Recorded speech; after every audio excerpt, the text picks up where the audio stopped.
In the first quarter of the first millennium BCE, just before the Assyrian conquest of Babylonia, the ancient centers in Ur, Uruk, Nippur, Dilbat, Borsippa, Kish, Kuta, Sipar, and Babylon conducted a well-established administrative system, a flourishing economy, a well-organized ritual life, a strong priestly class, and a well-developed material and spiritual culture.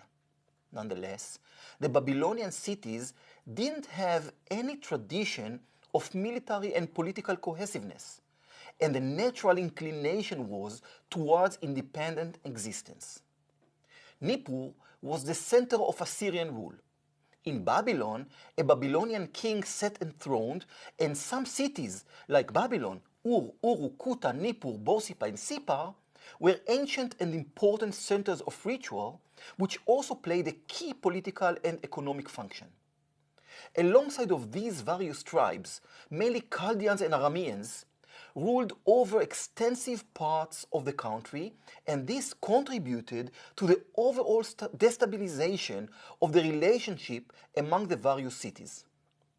Assyrian control over Babylonia lasted from 747 to 626 BCE and accelerated the unification of the diverse elements residing in the area. It led to a gradual process of emergence from its economic weakness and political discord to a national awakening and building a strong, cohesive kingdom. The population in the ancient centers united with the tribal groups of Arameans and Chaldeans who lived in and around those cities. This assemblage constituted the basis of the new Babylonian kingdom that, as we already described, with the help of the Medes, succeeded in freeing itself of Assyrian domination. Nabopolassar was gradually acknowledged king of all the cities in Babylonia and officially ascended the throne in November 22nd or 23rd, 626 BCE. The Neo-Babylonian kingdom thrived rapidly under his rule. In less than 20 years, it progressed from the status of a subject kingdom fighting for its independence to an empire that had established its control over Mesopotamia and began the fight against Egypt for control of Syria and the land of Israel. The direct conflict between Babylon and Egypt first began in 609 BCE. The failure of the Assyrians and Egyptians to restore the control over Haran symbolized the final disappearance of Assyria from the arena. At this point, the Euphrates was the boundary between Babylon and Egypt. Direct conflict began between these two powers, which had inherited the territories of the Assyrian Empire. The Babylonians had two major reasons to battle Egypt over control of the region of Syria and the land of Israel. From the economic point of view, the Babylonians had a deep interest in taking control of the area west of the Euphrates because their country had been hard hit during the decades of struggle against Assyria. In addition to the physical devastation, the economy was damaged during the long years of war, commercial life didn't function very well, and the agricultural infrastructure was destroyed. After freeing itself from Assyria's dominations, Babylonia required a process of rebuilding in all areas of the economy.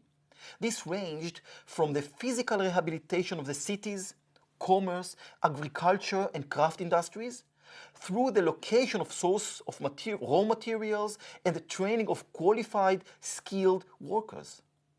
The Medes had taken control of the major roads in northern Mesopotamia, as well as the important sources of raw materials in southeast Anatolia, making it difficult for this rehabilitation to proceed.